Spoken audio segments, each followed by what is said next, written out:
Okay, folks, we are live, so let's we'll call the meeting to order here. It's 8 o'clock. We'll start off with our Pledge of Allegiance. So if you have a flag near you, give it a salute. I pledge allegiance to the flag To the flag of the America, United States of America, for which it stands, one one nation, under God, indivisible, indivisible, liberty and justice for all. Justice for all. Call the meeting to order here. It's 8 o'clock. Okay, so now we don't want to have that double up on us. Entertain a motion to approve the minutes from our March 2nd meeting. So moved. Motion made by Ed McCreary, seconded by Sherry. Any discussion? All in favor? Aye. Motion unanimous. And then we move on to Natural Resource Manager. Teresa, you want to give us an update? Garden Committee, Litter Committee, and then maybe I'll have you talk about the Eversource power line situation rather than Bill Dyer, since you put together that nice document. Oh boy. Okay. Garden, there's all kinds of stuff going on there. Litter Committee, all kinds of things going on there for a clean sweep. And also we're partnering up with the group Shelton Cleanup Project. They have a Facebook page. It seems to be how they are primarily operating, and they're doing a lot of nice cleanups, and representatives from that group have been coming to the Litter Committee meetings. So it's nice to see things really ramping up. The last 2 years, very little was happening. The Litter Committee didn't meet at all for a couple of years. So that's good. And Clean Sweep is the week of April 22nd. So trails, French's Hill Trail was completed. I mean, there's always more work to be done on every trail, but completed to the point where I put the signage up, the required signage up for the DEP, because it was acquired with a grant, and sent that information up with some photos and a map and so forth to the DEP grant compliance unit. So they have that in their records. I'll just mention that Bagusset at Indian Well, that's a section that the Trails Committee had originally put in from the Falls area up to Route 110. There's been a chronic problem with people dumping couches and tires. Last year, there were a couple dozen tires thrown over the wall from Indian Well Road. They go down the steep embankment onto the trail. It took months for me to persuade the state to go in and clean that up. And now there's like another 30 tires and a big mattress and so forth. So I've been walking back in there, and I think I have a reroute that might work. And I've been in touch with CFPA and the state parks department, and the state wants to go and walk that and take a look at it. And Arthur's Court, I think I had posted something about, there's a little trail I hadn't known about, with some maps showing some properties back behind Arthur's Court, that there's a trail that leads to Roosevelt Forest. I have not actually been on it myself, so I haven't seen it, but the town of Stratford, their new official map does show a trail coming out to there.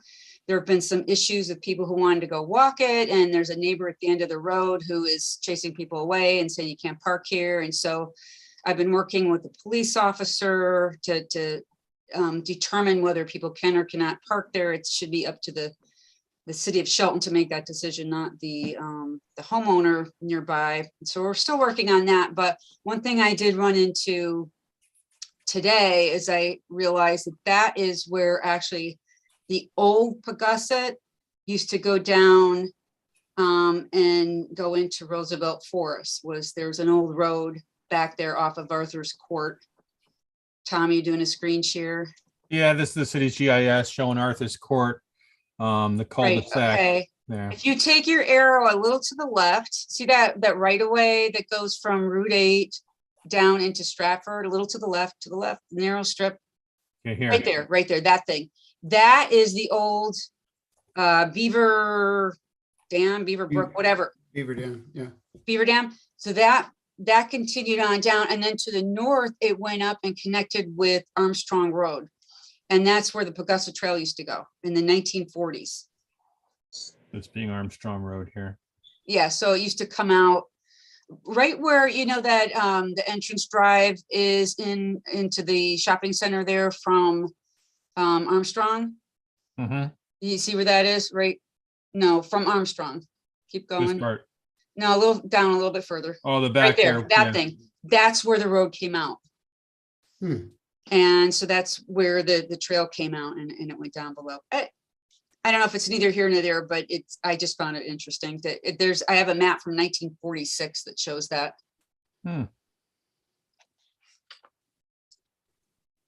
Okay, I'll do Eversource last then. I'll just mention that for Shelton Life, if you've seen it, I did an article on Centennial Watershed State Forest, just sort of to prime people on what that open space is. You know, we've had the issue with wanting to extend the trail into Trombetta Woods and so forth. And one of the challenges has been that very few people know what Centennial Watershed State Forest is.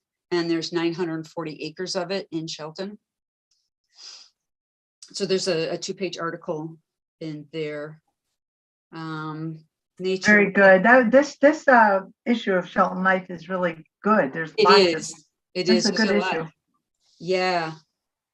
Alita Miner does a good job pulling that together. Nature Lane, once again, onto Old Coram Road, that, you know, the part that's off of like Waterview, between Waterview Landing and Nature Lane, there's an old road there.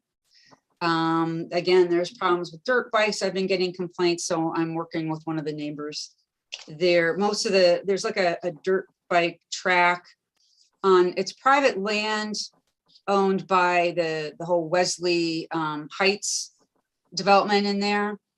And so I'm working with, you know, the neighbor and the police and the Wesley Heights, hopefully people there. Must be somebody from Crosby Commons back there. What's that? Never mind. I don't know where to start with Eversource. Just as a reference for everybody where Nature's Lane was, that's off of Old Coram Road. Yeah, so right there, see that right away? There's Nature's an old Lane here. road. So there's an old right of way up here. Exactly. And there are 2 parcel owners that we had on a quality of life list at one time. But the one to the left here, if you scroll up just a little bit more, back up. Yeah. Yeah, these 2 big parcels that are behind Wesley Heights and Asbury Ridge, that's where the ATV track is. That's the attraction.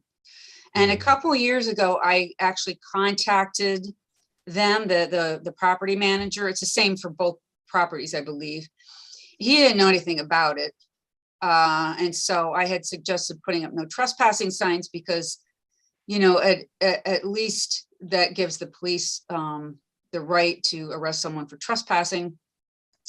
And that it could be, you know, a liability issue for him, I think. A bunch of kids back there with dirt bikes. So, and he actually went back there. He had some crews go back there and put up no trespassing signs at the time. One of the issues we have is if you recall, the end of that, the closed road. Yes, exactly. Right there. That was blocked off in, I think it was 2014 when the neighbors complained about dirt bikes going in at that time. And that was working according to the neighbor. And then in 2020, at some point, a tree fell over next to it. That was cut up and like a road going around it cleared, a road going around the Jersey barrier. And that's how they're getting in now. So I'm trying to see if I can get that blocked back off again. You have no problems with access from the other side where the Emerald Estates is? It's hard to say. It could be, and they might also be coming in off the gas pipeline. And I told this to the neighbor, but they're definitely coming in off of Nature's Lane. Yeah, okay. So yeah, they might find a way around it. The pipeline in that area, the Iroquois goes for a little bit, but this is more the what's the one that goes through downtown? Yankee? Tennessee. Yankee, yeah. Tennessee. Okay. the Tennessee gas pipeline. You can see the outline of it right there. Right. And then at this point, you're on a higher elevation. Should also say that at one time we were worried about this being potentially developed with access off of Old Quorum Road. But I think it was last year, Teresa, we found that there's a conservation easement on that entire parcel. Right. The rear of it. Right. So it's prevented from being developed. That's It's right. quite level until you get to, let's see if I put in contours here. It gets pretty steep at this point here. Yeah, so there's a big drop off from where all the buildings are. And so the land managers, they don't know what's going on back down there. Yeah, you're up at 300, feet elevation, and then it drops away down to 240, 210. So there's like a little plateau in this area here. Right. All right, Eversource, you wanted to say anything about that? Well, Bill and I had met with the Eversource crew, and of course they sent down a whole big crew of people. This is a couple months back. And they gave us some plans, which they really didn't even want to leave with us, but we persuaded them to. And using those plans, I had scanned them in a piece at a time. And at one of the meetings, the Conservation Commission had directed me to go out and do a video, document everything in pictures, the existing conditions. So as part of that, I went through piece by piece, everything that impacts the trails, not all the open space, but the trails from north to south. And I included pieces of their maps and tried to just, this is a very rough, just me throwing things out there, set of notes as to what they were proposing. And I set that up for the Trails Committee. And then today we had a meeting. Again, they sent 6 people down from Eversource. 5 of us. Right, including me. So, Right. I mean, the feeling I got from it, they were kind of, I just felt like they were kind of entertaining us and checking a box off the list that they could say, yes, we met with the Trails Committee, but we're not really taking us that seriously. Although I understand they were pretty impressed to get this big, heavy packet of notes. They were, very much so. So maybe put them on the radar. I mean, one thing that was disturbing to me is that, they said whenever, we suggested maybe they could push something this way or that way. And the response would be that, oh, no, we can't do that because we've already gone through the natural diversity database and whatever, the wetland, state wetlands, or what, we got all our permits for this. And if we move anything, we'd have to go back again and redo that. And I felt like they should have come to the landowner first and, taken in, because we know what's there and, where things might need to be shifted before they went and got all their permits. So we're the last on the list, and they might tweak some, polish some things up here and there when they're done and work on, safety of the hikers during the process. But in terms of the actual design, it doesn't seem like, we're the last on the list. For example, they would rather, there was one spot where they want to put in a whole nother access road in what is now undisturbed land through cliffs and swamps, instead of going, next to the Iroquois pipeline, and they said it would be feasible to do that over the pipeline, but then they'd have to go get more permits. And so that was too much work. So they'd rather go through, new open space and cause more disturbance that way, which is a little disturbing. It's a little ridiculous too, because the road already exists. Why would you build another one? Right. But it happened to go over part of the pipeline. Yeah. And they weren't even sure of that, actually. So I think the area that you're referencing is the page on your document that I'm showing on the screen now. This is at the end of. No, No? it's further to the It's south. the next one. Yeah, close. But this was, that's the one we actually had most of the discussion about. I see. But yeah, This is the road that, Yeah. it's there. Going to, so right under the words where I had added Nels Rock Trail, I had gone in and added some labels on some of these. You're seeing that yellow dash line, so they want to put like this whole new access thing in there, whereas I'm like pointing at the screen like you guys can see me. Below that, the brown dash line is the existing trail, which is actually just on top of the access road, the existing access road. And there was like, well, we need to have this other road because we need to remove the old towers as well. And I said, well, when they put those towers in the first place, they must have used that access road, right? I mean, how did they install the towers? Right? Right. Yeah, they probably, well, they did it so long ago, it wasn't done with cranes, so they're looking Yeah, at yeah, the yeah. crane and quickly dismantle it and bring it down to the ground and do all the further dismantling down there, you know? So, Right. the timing of when they hope to be doing this construction, remind me, Teresa, was that next year? The end December, they're saying, you know. So well, There's always- before you got there, Teresa, they admitted it's probably more like February. And they're going to start from the south and go north. So 2023, obviously, no matter where the routing goes or new, construction roadways would be installed, and there's going to be a disruption from public use that has to be coordinated, and some kind of informational publications get out there ahead of time to encourage people to maybe use other trails in town, but Right. they'll have to avoid certain trails intermittently as the construction is going on there, not only for the installation of the towers, but then the stringing of the wires. Yep. And then the dismantling of the old towers. So Right. they'll be hopscotching through all these different segments as they're doing those phases of work, but it will be disruptive to public use from a safety standpoint. Right, and we've been through that before. You know, they were upgrading or repairing the towers before, and it was the same thing where sections would be closed, and I've worked with them on that before.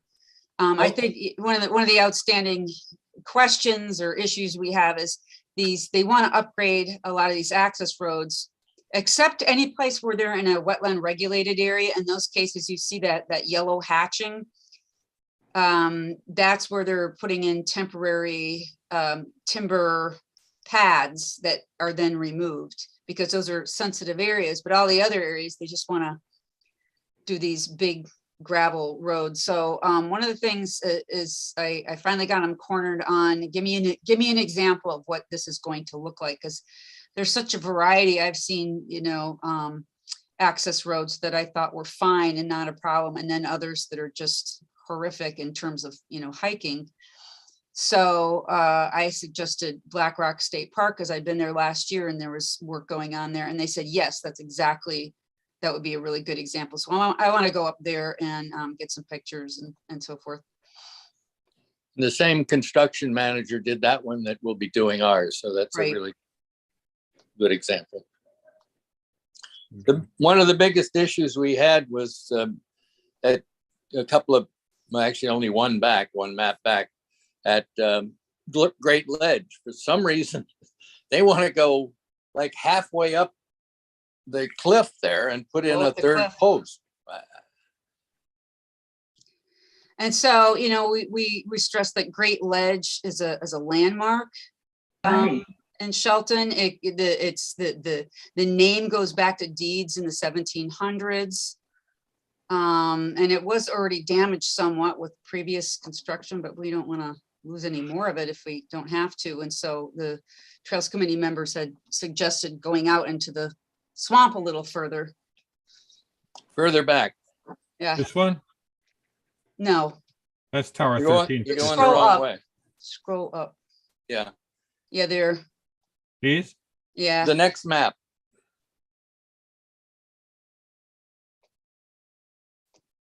I don't There. think that's the that's location. No, you're looking for. No, these- that's what I want. Well, yeah. It's really on two, Great Ledge is kind of two different ledges that are next to each other. But yeah, Great Ledge is right there on the left side of that map. So that's Tower 1352. No, previous. to the left. Yeah, Go up again, on the corner of the page, almost, the bottom Right. corner. where Right. it turns. Oh. Let me see if Now I'm, go scroll up, You're going the wrong way. wrong way, no, I'm up, sorry. I apologize. No, bro. Here. So it's Tower 1353. right. Yeah, I'm just seeing if you have an image that shows that. I don't think I do. Here you go. You say the rec path between Oh. towers 1353. and Right, but you 247. can't, yeah, that's existing, but, Okay. and actually the next picture down, yeah, you could see on the right-hand side of that picture right there, there's a tower that's partway up, but the new one they want to do, it looks like they want to just level a lot of that out. And I was actually asking about grading and if it was going to be tiered. And that's one of the other problems is that they're not giving us grading plans, and some of these nice scenic ledges that we have now, it sounds like they're just going to blow them up Huh, and make these great big flat pads. But it is only going to be one pole. That's the other. It's not going to be 4 legs. So it won't be as bad as, But why they're they would- creating this big pad for it. why would they want to go up that? I still can't imagine. Yeah, I don't know. I guess they were trying to stay out of the wetlands. And I said, go in the wetlands. Right. Well, so You know, I may have how caused long, problems. how long do they anticipate it taking, the whole project? Do they indicate that? Oh, it's like a year or so. Maybe, yeah. I Yeah. think like anywhere from 10 to 12 months. the Depending on project how that much they're we doing ask. to replace the poles between Ansonia to the Derby substation near the dam, and then across the river up towards the Wysick property on Meadow Street. They have an online document for that gives a little bit of the history of when these towers were installed and when they did some work on them to upgrade them, but they've gone past their useful life. So Did you share that with us, Tom? I feel like I read that. I don't know if I did. You did. Sherry. Yeah. Yeah, you did. Uh, Or somebody did. Somebody did, because I know I feel like I read that. Yeah, that's right, because we talked about the confusion of having a place in Shelton kind of Yeah. referencing a place in Derby and vice versa. So Right. Yeah. it's a substantial investment into the region with their infrastructure, which is a good sign. Anything else on this, Teresa? I think that's about it. I'm not actually, Trails Committee talked about it at their meeting, is, Bill will tell you, but I'm not sure what the next move was. I know I wanted to go up to Black Rock State Park, but Trails Committee wasn't really clear about what was going to be done next, so. Well, I think you were also going to reach out to the city's administrative assistant regarding some of the access easements that Oh, well, that's the other currently part of it. has, A and- comment was made at the meeting by the Eversource staff that they'd already gotten their approvals. There's several places where they are seeking permission to go out of their right of way and onto city property, and they need permission to do that. And they said that, or somebody said there that they had already gotten that permission from the mayor's office, which, I mean, we were counting on using that as leverage to get some of what we wanted along the trails. So I want to check into that tomorrow and see if that actually happened. Kind of dovetailing into Bill Dyer with general trails report, barn status. Yeah, that's certainly, by the way, we had 24 people show up at the work party last couple of weeks ago. So that was encouraging.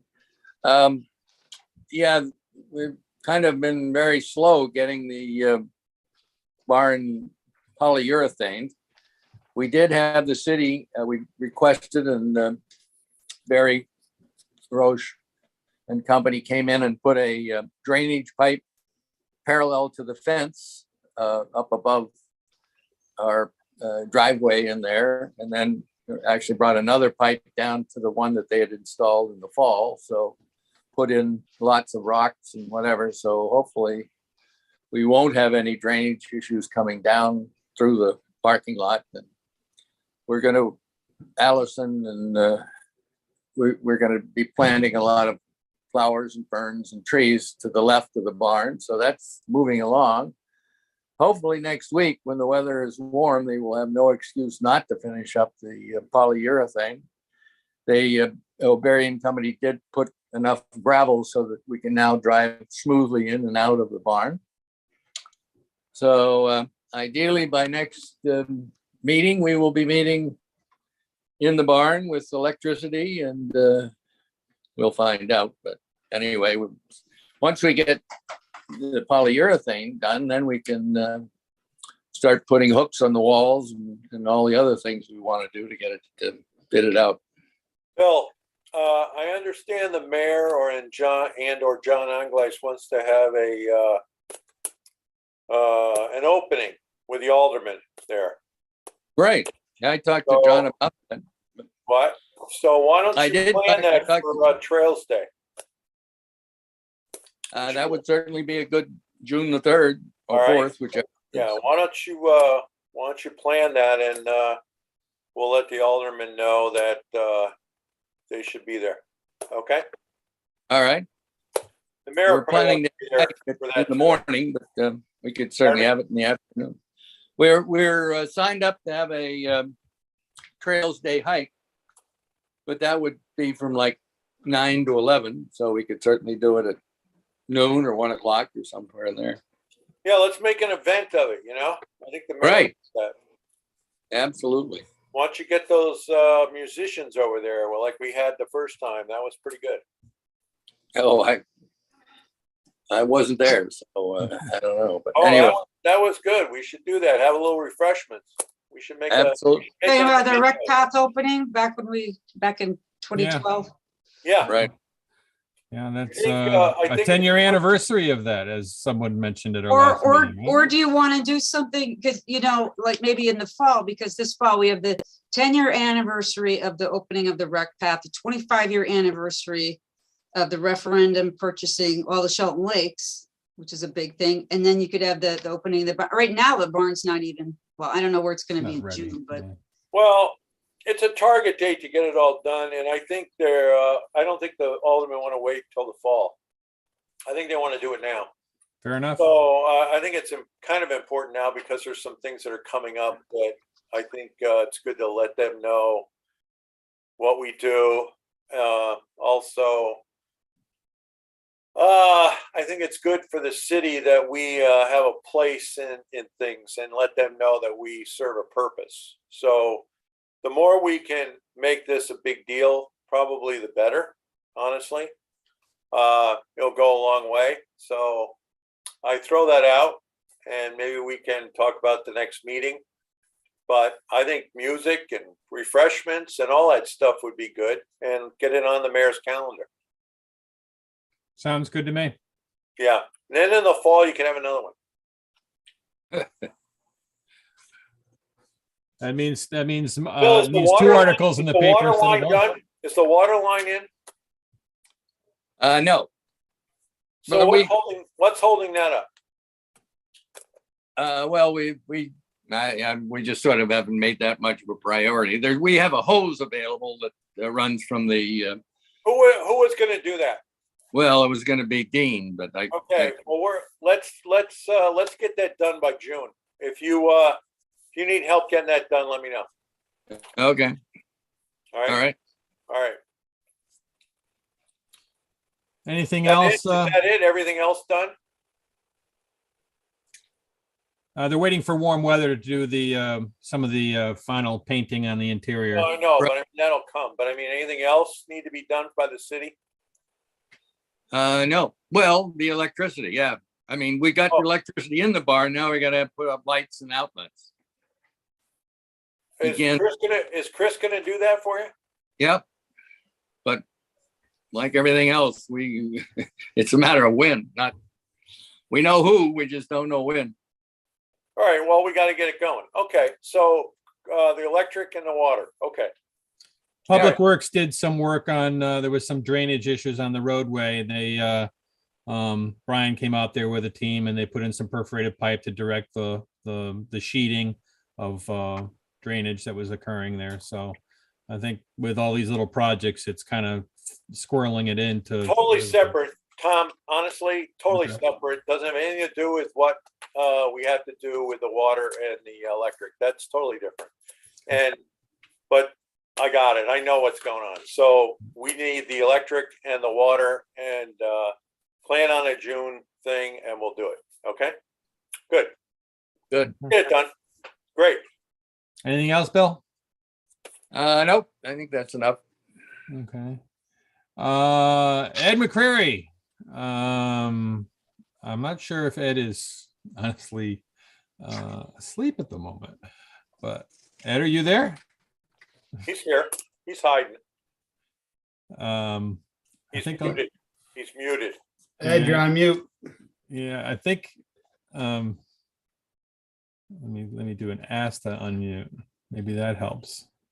Turned off his microphone, I guess. Did.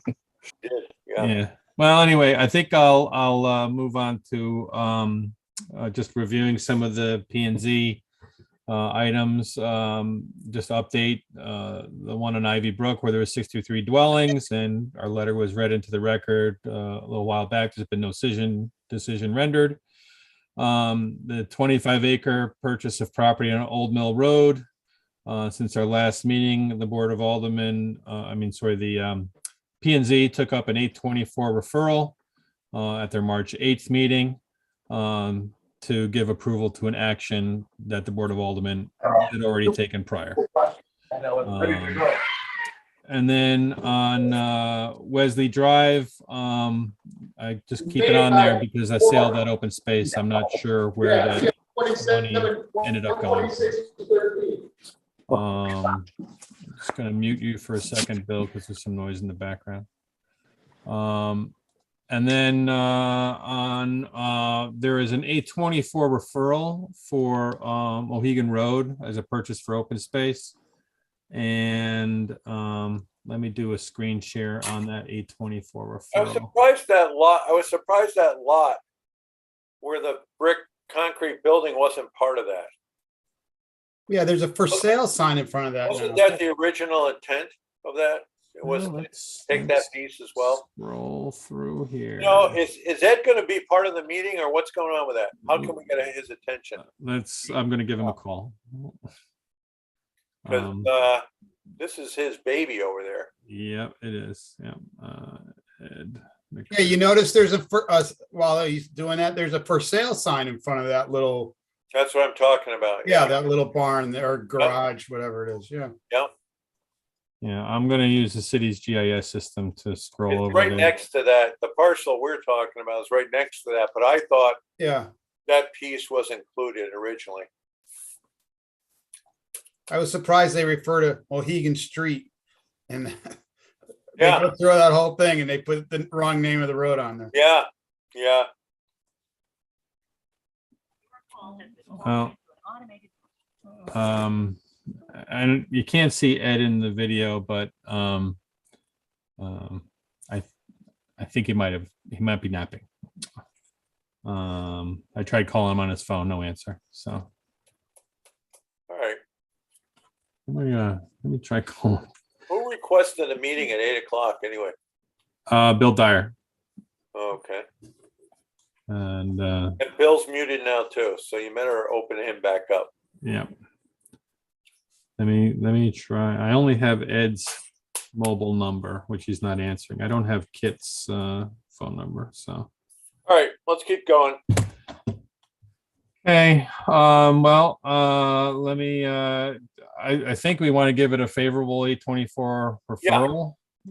Yeah. So I would entertain a motion to that effect, Aye. made by Jim Tate and seconded by Sherry. You had your hand up first, so Tom, what's the story with the lot though? Do you know anything about that? The lot that's for sale, that's next to it? well, this is defining it as map 83 lot. Let me just pull it up here. so everybody can see what I'm looking at the same time. This is showing it as map 83 lot 11. And so when I go to the city's GIS system, which I apparently just put kind of off the bottom there, that's it here. So 8311 is that entire parcel of 1.28 acres, which that's the one that has the house on it. So that's the lot that we're talking about. No, it isn't. No, it isn't. It's the one next to it. No, if you scroll to the very last page of that 824, there's a map. Shauna and the engineering department did a really nice map. Yeah. Way at the end. Something's wrong here. It's the green one. Yeah, that green one. Yeah. Okay, now what? No, I don't. Is that correct? Yeah, that's correct. That's the one that has, that's the green one here, 1.28 acres. Is that the one we're asking for the 824 on? Correct. Yes. Yes. Okay, good. That's the So, one you know, as referenced, this parcel here has been developed since this satellite imagery. And then you've got Aquarian over here, you got Aquarian over there, and you got land trust here and land trust Wait a here. minute. Is that both? Is the one to the south? Let's see. Would be to the. I don't know where the north arrow is. The one adjacent is that land trust? This one here is land trust, yes. Okay. Okay. So I'm wrong. Okay. So yes. And then the land trust owns a big, you know, almost 6 acre piece over Okay. there. Good. And then behind it is Aquarian. So it's surrounded Right, by good. protected land Yeah. on its good. 1.28 acres. So it Yep. currently has that building, you know. Yeah. All right. on I'm it. There- I'm yeah, I'm there good it with it is. now. I thought somebody had it screwed up because there was some discussion about the property next door, and I thought that was a little weird. So in the map that the city prepared, it shows that green hatched area is 1.28 acres. Good. And the map also shows the new lots that were generated off of that subdivision, which open space set aside there was a fee in lieu of. And we So, got that money. undetermined. So. Is there or do we have a method now of finding out whether we collect that money or not? Yes, Alex in planning and zoning, that's one of his checkoffs, and he's very good at that. Good. But seeing that then it's financially deposited into the open space trust account is a different question. So Where else does it go? right now, our open space trust account has a negative balance, which I don't understand how an asset account can have a negative balance, but it does. How the heck did that happen? Hmm. Oh, boy. It has diminished or been, the negative balance has been reduced to about a negative 20,000 odd, but at one point it was several $100,000 negative. Can't we ask the question? That's a legitimate question. Can't we ask the treasurer or who's our finance guy? I have asked the finance department, and I gave them a little bit of time, and then they responded with some kind of summary documents, but and I've spoken to John Anglis about it. So it's in the works before I kind of make a full report. Oh, okay. All right. Well, we'll wait and see. So there's a motion on the floor for the writing a favorable recommendation on the 824 referral for purchase of that property. Aye. All in Aye. favor? Aye. Aye. Opposed? None. Okay. Ed, you want to unmute yourself? Can you hear us, Ed?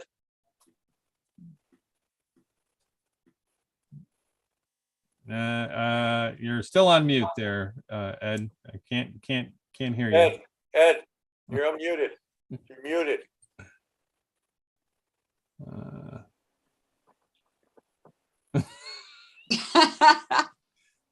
You know, you would Well, think, Ed, after a couple of years of Zooming that we'd all Yeah. figure it out, but I've been there too. So there you go. Here you go.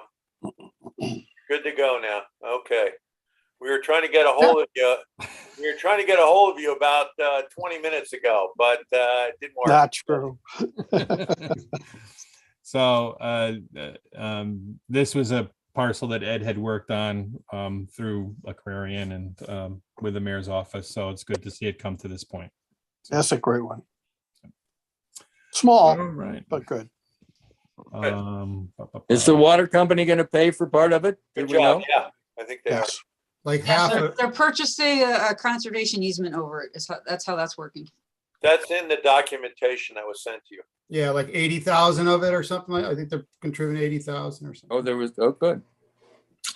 The fiscal side of things is something I never really have worried about. When we've come to the Board of Aldermen with a request for open space purchase or conservation easement or something, they have found a way. And if it's something that's of value to the community. So I really don't worry about the fiscal side too much. They always come through when they agree with us.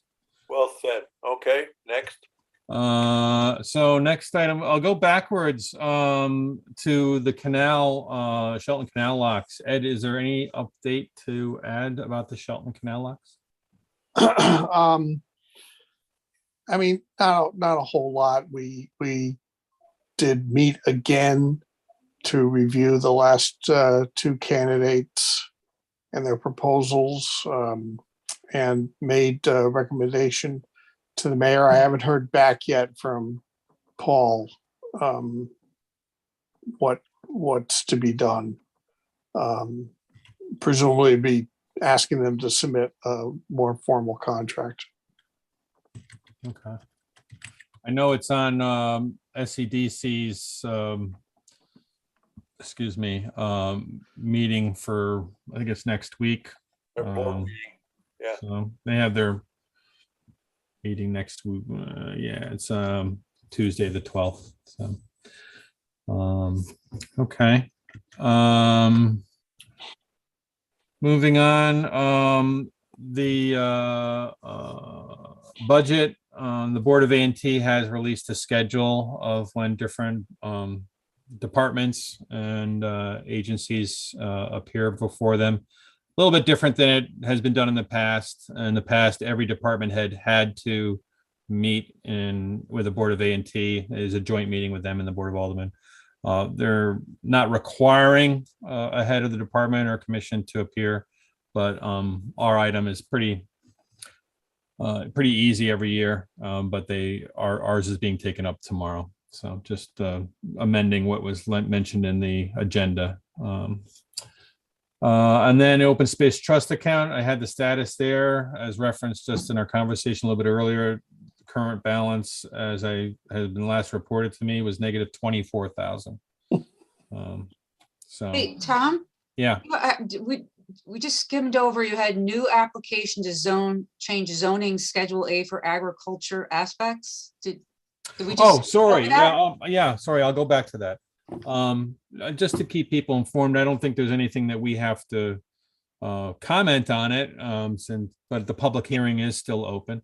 There is an application to amend the zoning regulation Schedule B to allow certain agricultural activities on parcels that were greater than 10 acres or greater in residential zones.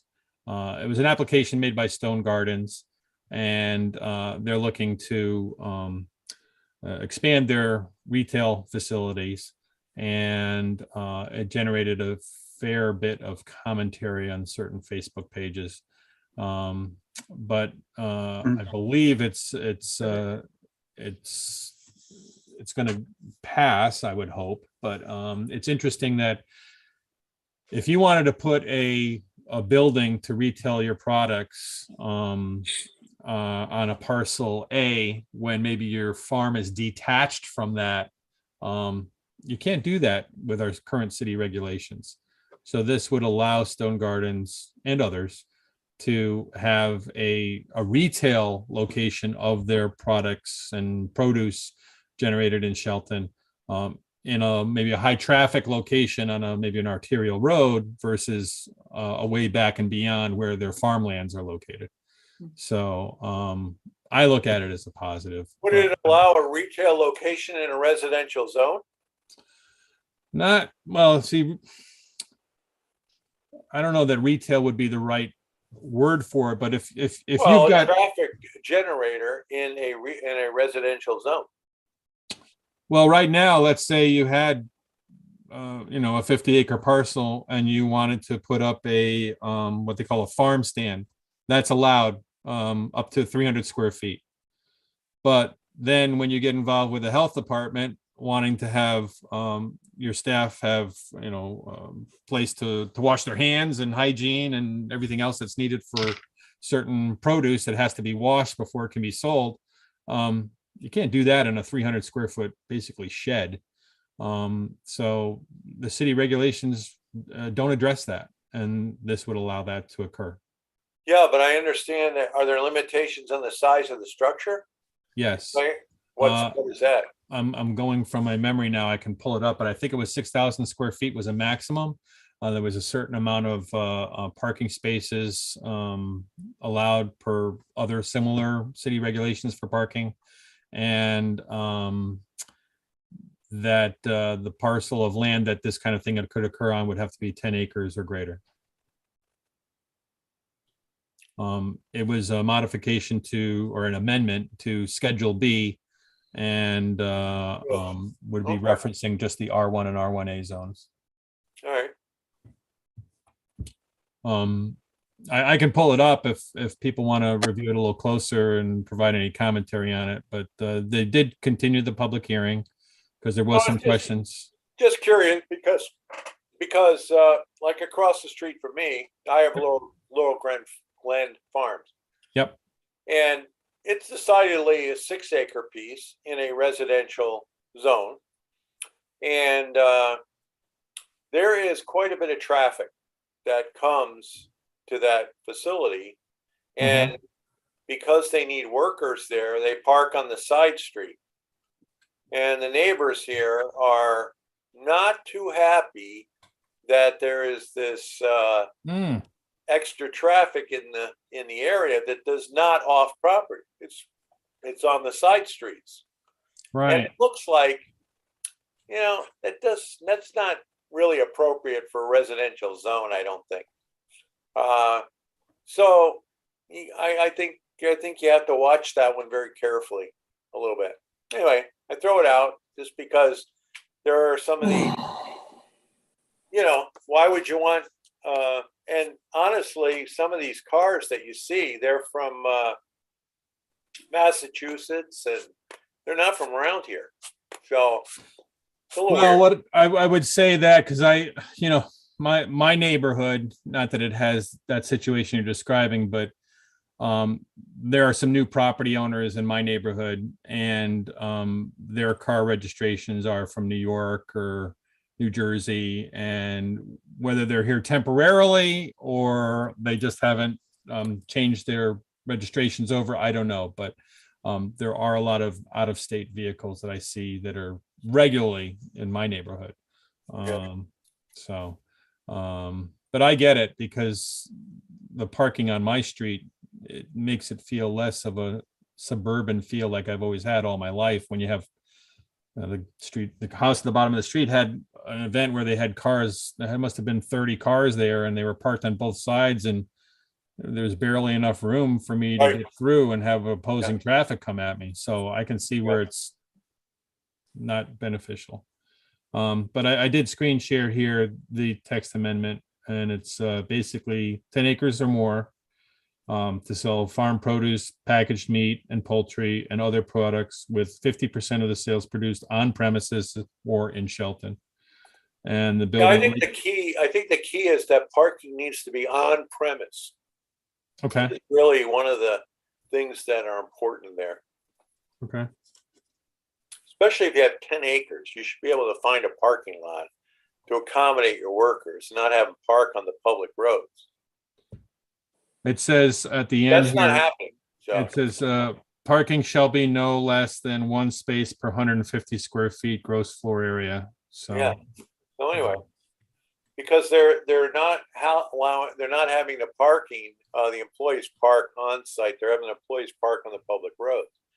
So not really what the intent is there in my mind. But anyway, yeah. Okay. Okay.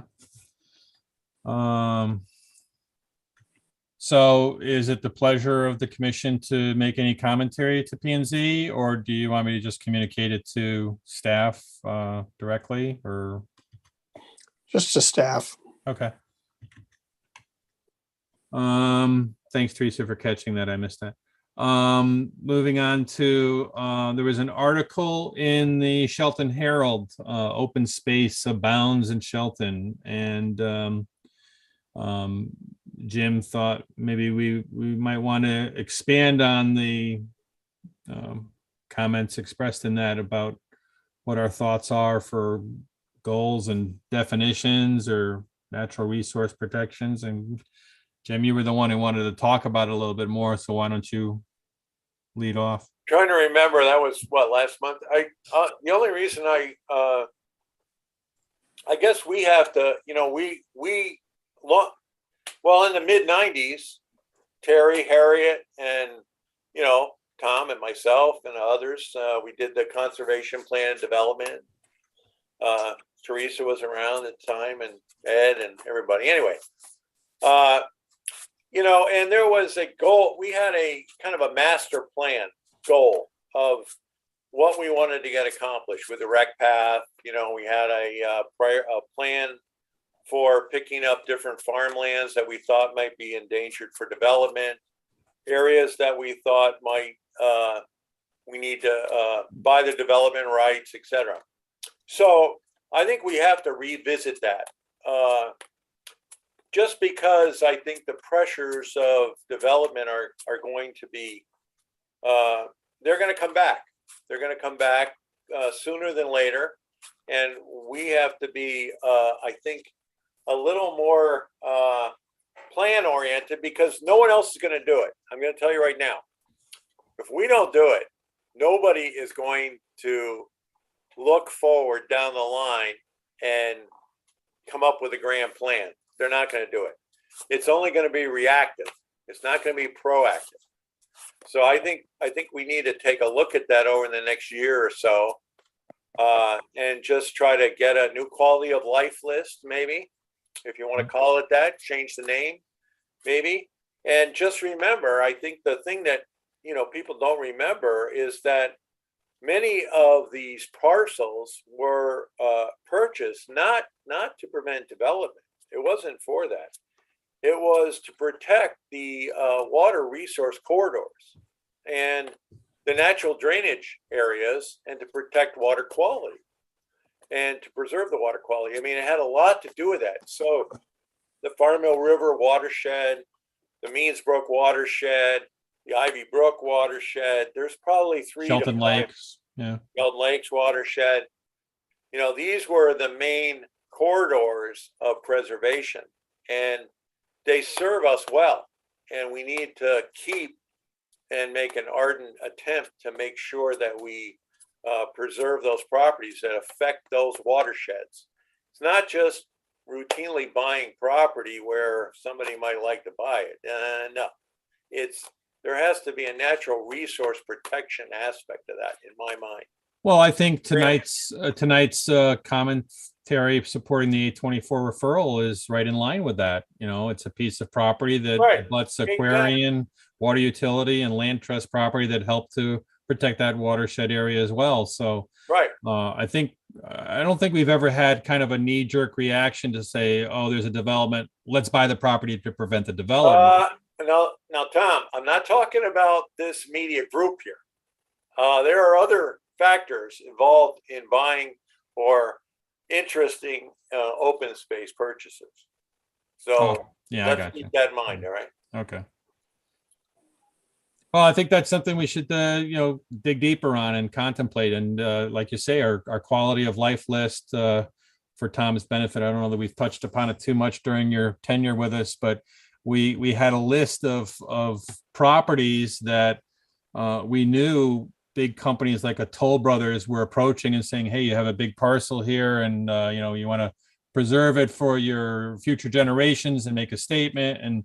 And we recognize that if developers were approaching certain property owners, that from an environmental perspective, there were certain properties that would be beneficial to see, preserving the characters that Jim just outlined, natural resources and maybe potentially offering some passive recreation opportunities and such. And so we call that a quality of life list.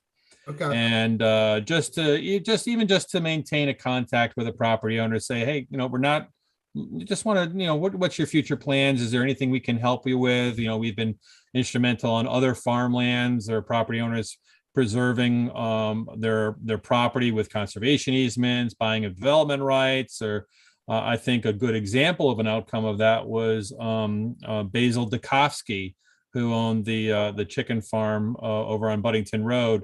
Yeah. And when he saw what we were trying to accomplish with the set aside of open space through Huntington Woods, which came up to the back of his property, he saw the goal of having a recreation path be able to traverse that whole corridor. And so he gave some property to the city, and then the city eventually bought some of his other parcels.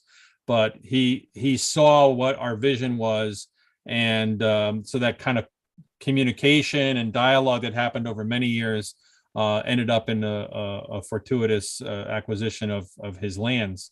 And so that was our quality of life list concept. And I think Jim's right. That's something that we should maybe revisit to update it, but also to renew some dialogues with certain property owners. So something for deeper discussion and thought before next month's meeting. Agreed? I Agreed. agree. Great. Okay, I'll stop sharing that screen. Next on our agenda, we're at comments by members. Anything by anybody? I will start off. Just prior to tonight's meeting, there was a very special event at the farm. If you've been to the farm over the past decade or so, you may have seen a static display of the very first tractor that the farm ever had, a 1947 John Deere Model B. And over the past maybe year or so, seventh generation Sam Jones has been tearing it apart and working with it, and with guidance and advice from Russell Wabuda, got it running and drove it around the barnyard for the first time in probably about 25 years that Wow. tractor has actually run. Every other time we've had it in place, we've had to push it and pull it with a rope and a truck or something to get it into its static display place for the Christmas tree season. But pretty neat. We have a little historic panel, a photo of Philip Jones, who's Sam's great grandfather, and Terry as a toddler in Philip's lap at the wheel, with Elizabeth in the field next to it. And so I took some pictures and video of it to share on social media later, but Sam had a pretty big grin across his face, and Jamie was pretty proud about it too, to see that Sam had pulled this thing apart and put it back together and got it running. So it's pretty cool. neat. Pretty neat to be there to see that. Very. I'll go clockwise. Sherry, you're next on my screen's image. What's going Not on? much going on. Been picking up garbage for the clean sweep. I have to remember to write it down. Me too. Teresa, anything from you? I think I've talked enough tonight. Jim Tate, what do you got to say? Oh, me? Yeah, you. Well, I just want to, you're going to hear about this soon. I might as well give you the update on this. The veterans are need to move the monuments. They want to move the monuments from the War Memorial. And one of those items, permanent War Memorial, and everybody knows, well, nobody knows what that is, but that's at Riverview Park. That's I called know. the little small building there where if you did baseball, you would know that's was an old Boy Scout meeting place. It's called the Permanent War Memorial by the city, title. And the Eagle Monument that's in front of that has a stone. There's a stone and there's an eagle up on top. And I don't know, a lot of people drive right by it. They never see that thing, but it's pretty cool. I installed that back in, I don't know, early 2000, maybe around 2001 or something like that. Anyway, that whole area is now going to go back to Parks and Rec. So the veterans are going to move that monument, and the monument is going to go down in the back of where the Veterans Park monuments are now. So it'll be closer, it'll be up in the back by the river. So the Eagle has a nice view of the river. And I think it's a good spot for it. And that'll happen probably, hopefully this fall, maybe. And there's some other minor changes about that in a consolidation of all the war memorials that are around the city. So you'll hear about that. It'll be put out in press and shortly, because we want the public to, absorb this, because, the families have their special war memorials around the city, and, we're not going to do anything to them. We're just going to eliminate a lot of duplication and hopefully provide an area where they can, be proud that their veterans are memorialized. Jim, whatever became of the Civil War statute that was going to be put on the Huntington Green? Oh, that was never funded, fully funded. So it kind of died off the vine because it was never fully funded. And when will this be done? The Eagle being moved? I'm sorry? When do you think it, fall? I can't give you a time frame right now, but it could be later this summer. It could be the fall, but sometime this year. The Derby Rotary is doing a big Flags for Heroes Right. project too. So Yeah, that's starting. Yeah, that'll be around Flag Day, and yeah, they'll be up for 10 days. That's going to be a nice event. I think so too. We should hopefully have two to 400, maybe even 400 flags set up at in the walkway, the greenway. Yep. Okay, well, I'm sure the veterans know about it. They're pretty on top of things. So. We're Linda Holmes Hannon is working with them on that. Okay. So well, Yeah, they have on the website, you can download an application if you have a soldier in the military, like your son, Jim. right. yeah, I'm it gonna could get actually one. be a hero. Good. It could be a lot of different reasons that Oh, obviously somebody in the services, but a hero in your life in any way. I could send out information to the group. good. Yeah, please. That'd be good. Yeah. Also, there is also planned another black monument, and that monument will be called the War on Terror. And that has not been designed yet. It's in the throes right now. It will go in line with the other ones, based in the same kind of design concept that the other ones were involved with. When I showed the image of that to the veterans, they all thought that it had already been there. So either my graphic was good, or somebody doesn't really, nobody really knows. You might see just an extra stone pop up, and you'll wonder what that's all about. So maybe that's good. So we'll see how that comes out. That won't be probably till the earliest would be the fall. None of this is going to happen very quickly. It's just going to come as things progress. So I'll keep you posted, but you'll hear about it. Very good. Thank you. Bill Dyer, what do you have to say? I think I'm good. Tom Wilson. I think I'm good also. Good meeting, and thanks for bringing up that small building. That was always a great thing when you walked in there in the spring signing up for Little League. Yeah. Yeah. I'll bet. Yeah. Cool. Ed McCreary, do you have anything to offer? I'm good and I'm tired. And we kept you up too late. You did. Well, thank everybody for meeting at this later time. I appreciate it. Bill requested it. Bill, did you win any competition? We're in the playoffs by 1 point, so. Wow, there you go. Very good. Well, I'll close with, I hope Tiger does well during this Masters. So Oh, there we go. Okay. that's Be good. nice if he makes the cut, that's for sure. That would be Certainly will make interesting. it interesting. Certainly you'll get some viewers on the television, that's for sure. 10:30 tomorrow morning is his tea time. So, Yeah. But all right, everybody. Thank you very much. Good night. Nothing else Bye, on the agenda. We Teresa. stand adjourned. Bye-bye, everyone. Bye-bye. Good night, everybody. Good night, everybody.